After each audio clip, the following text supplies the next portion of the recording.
Hello there, and welcome back to a new video. In November of last year, Canon released the R6 Mark III, a camera meant to be an example of what can be done without having to pay an incredibly high price. Now, before I start talking about the camera, I have to say that Canon didn't send this camera to me.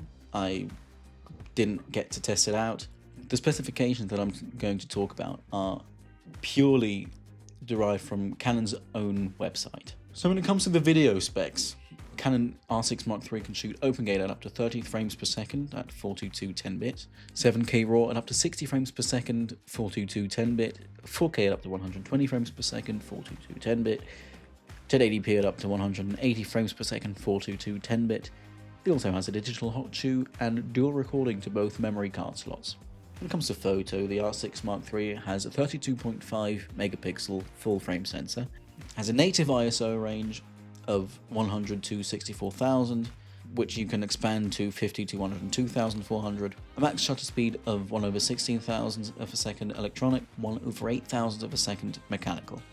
It uses the dual pixel autofocus Mark II with human, animal, and vehicle detection modes.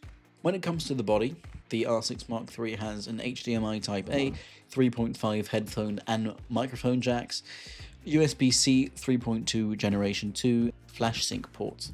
When it comes to the card slots, it has one CF Express Type B and one UHS 2 SD card slot. The R6 Mark III uses the LPE6P battery. The Mark III has a 3.2-inch 1.6 million dot flip-out LCD display. It also has a 3.69 million dot OLED EVF, weighs in at 609 grams without the battery and the memory card, and 699 grams with battery and memory card, and is priced at €2,899 or $2,799.